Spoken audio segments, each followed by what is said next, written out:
세 번째로는 창업 컨설팅 요령에 대해서 설명을 드리겠습니다. 우선 창업의 기본적인 원리는 직업의 원리하고 같습니다. 비교 우위에 따른 분업화가 바로 직업 생성의 원리죠. 창업의 생성 원리도 마찬가지입니다. 내가 남들보다 유리한 형태의 창업이 생존과 발전이 가능합니다. 아무리 창업을 해도 남들이 쉽게 따라하면 안 되니까요. 그래서 이 부분은 제가 만든 창업의 4가지 벽에 맞추어 설명을 드리는 게 좋을 것 같습니다. 우선 창업 지원자가 오시면 우선적으로 그분의 3가지를 확인해야 합니다. 우선 환경, 경력, 취미 등입니다. 환경은 그 사람의 부모, 형제자매, 친구관계 등 그 사람의 주변 사람들이 어떤 일을 했던 사람인지 파악하는 것입니다. 이렇게 환경부터 파악하는 이유는 인간은 기본적으로 자신의 환경에서 일어나는 일들에 대해서 쉽게 익히는 능력이 있기 때문입니다. 만약 부모님께서 식당을 했다면 싫던 좋던 간에 식당 일에 대해서 보고 자랐을 것이며 부모님이 하시는 일을 도와서 일을 익혔을 가능성이 높기 때문입니다. 또한 성인이 되어서도 주변의 사람들이 그 일을 하고 있으면 쉽게 도와줘서 고객을 나누고 기술을 나누어주고 같이 살 수 있도록 도와주기 때문입니다. 따라서 어떤 사람이 창업을 한다고 했을 때 그 사람의 환경을 파악하는 것이 가장 중요합니다. 두 번째로는 경력입니다. 여기서 말하는 경력이란 실제로 누군가에게 일을 해주고 일정한 금액을 받을 수 있을 정도의 능력을 말합니다. 예를 들어 식당에서 피자를 굽던 사람이 나와서 어떤 직업을 가지는 게 가장 유리할까요? 피자집을 하는 게 가장 좋습니다. 그 일을 별도로 익힐 필요가 없기 때문이죠. 그런데 여기서 문제점은 그 사람이 가진 경력이 확실하게 보장되는지 확인을 꼭 해야만 합니다. 그냥 그 일을 해봤다는 것만 믿어서는 안 된다는 점이죠. 세 번째로는 취미입니다. 환경, 경력, 그리고 취미가 마지막으로 중요한 이유는 바로 일반적인 사람보다 많은 것을 알기 때문입니다.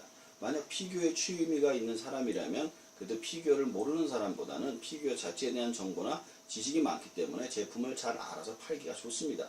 단 문제점은 자기가 좋아하는 것과 팔리는 것을 구분하지 못해서 폐업할 가능성도 높습니다. 사업은 내가 팔고 싶은 것을 파는 것이 아니라 팔리는 것을 팔아야 하기 때문이죠. 그런데 재미있게도 자기가 좋아하는 일을 하는 사람은 그래도 그 일을 오랫동안 붙잡고 있어서 폐업을 하게 되면 크게 손해를 보는 경우가 많습니다. 만약 경쟁 관계가 생긴다면 그래도 마지막까지 살아남아서 시장을 장악하는 경우도 있죠. 그래서 만약 누군가가 창업 컨설팅을 하게 된다면 환경, 경력, 취미를 파악하시는 게 가장 좋습니다. 그리고 창업의 방향을 될 수 있으면 환경 60%, 경력 30%, 취미 10% 정도로 생각하시되 그 중에서 가장 가산점이 높은 방향으로 컨설팅을 해주는 게 좋습니다. 예를 들어 일반적으로 환경이 가장 중요하지만 환경보다 경력이 더 좋으신 분은 경력 위주로, 취미가 현실적이고 뛰어나신 분은 취미로 컨설팅을 해주는 게 좋습니다. 제가 컨설팅한 사례를 소개를 드리면 제가 맡은 창업 지원자는 부모님께서 이미 오랫동안 인터넷 중고 매장을 하고 계셨는데 지원자는 인터넷 중고 서점을 하고 싶고 본인도 책을 좋아한다고 해서 그대로 진행을 해서 컨설팅을 했습니다. 그래서 그때 한 컨설팅 대회에서 대상을 받게 되었습니다. 즉 창업 컨설팅은 무에서 유를 창조하는 것이 아니라 그 사람의 인생의 방향을 방향 그대로 잡아주는 것이라고 생각하시는 게 가장 좋습니다. 두 번째는 고객의 벽을 넘어서는 법을 알려주는 것입니다.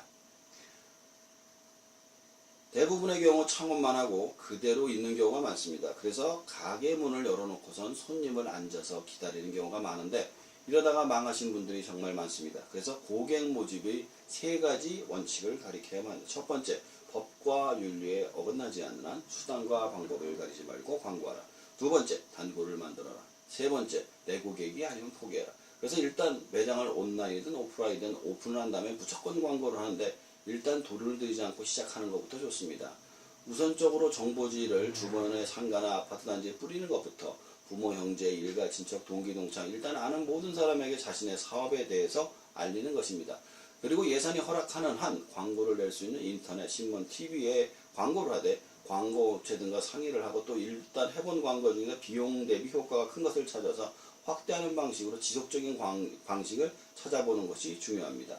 대부분 일시적인 광고만 하고 끝낼 생각을 하는데 그렇게 하면 안 됩니다. 광고의 핵심은 무의식에 상대방의 인지가 될 때까지 하는 게 핵심입니다.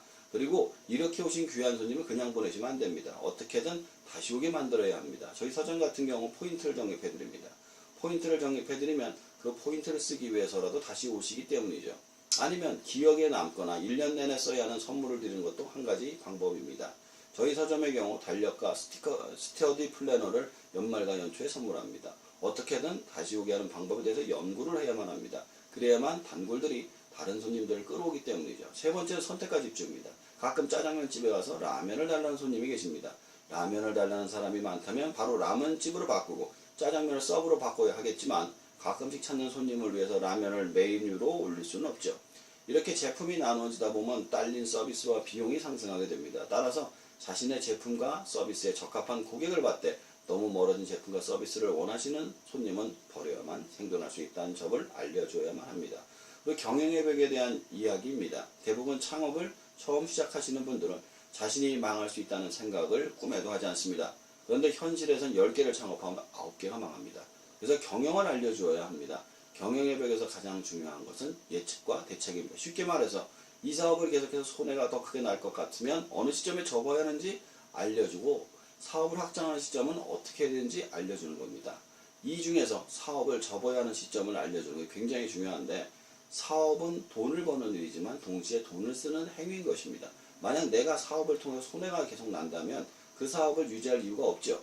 사업을 접는데도 돈이 들어가기 때문에 미리미리 준비를 해서 폐업을 하지 않으면 위험하기 때문이죠.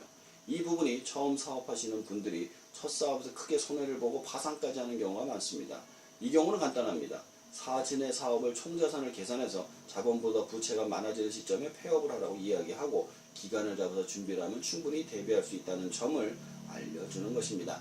두 번째로는 확장을 해야 하는 경우에도 무조건적으로 확장하라고 이야기하지 말고 확장할 때 주의해야 될 점을 꼭 알려주어야 하는데 우선적으로 생활비의 확장주의, 충분한 제품과 서비스의 확장에 대한 유의점, 그리고 고객 확장기 대비책에 대한 연구를 생각하고 하라고 알려주어야만 합니다. 특히 돈이 많아지게 되면 당장 사업이 잘 되는 게 계속될 줄 알고 막 쓰다가 갑자기 매출이 떨어지면 대출로 막고 어무로 막다가 폐업을 하는 경우가 많기 때문에 그때 자금을 관리하는 방법을 알려주는 게 중요합니다. 우선적으로 가장 위험에 대비하고 생활비를 취소하며 최악의 상황에 대비해서 움직이는 법을 알려주어야만 합니다. 마지막으로 입지의 벽을 알려주는 것이 좋습니다. 장사가 잘 되면 일단 사장이 자리를 비웁니다. 그리고 고객 알기를 우습게 알기 시작하죠. 식구들은 놀러 다니기 시작하고 직원들은 불만을 터뜨립니다. 그리고 이런 것들이 쌓여서 한꺼번에 위기가 찾아오게 됩니다. 그런데 이걸 완전하게 막을 방법은 없습니다. 인간은 불완전한 존재이기 때문이죠. 그런데 지속적인 생존과 발전이 가능한 방법을 생각해보면 장사가 잘 되고 사업이 잘 돼도 내 사업장, 내 플랫폼이 아니면 언젠가 쉽게 무너질 수 있습니다. 따라서 사업을 하고 추가 이익금을 장기적으로 적금이나 투자를 통해서 자신의 플랫폼이나 입지를 구축하고 브랜드를 만들어야만 합니다. 그리고 혹시 모를 사업의 붕괴에 대비하기 위해서 또 다른 입지와 브랜드를 확장하는 일을 끊임없이 추구해야만 지속적인 생존이 가능함을 알려주시면 될 것 같습니다. 끝으로 창업 컨설턴트 자신도 이러한 창업의 4가지 벽에 맞추어 자신을 브랜딩해야만 합니다.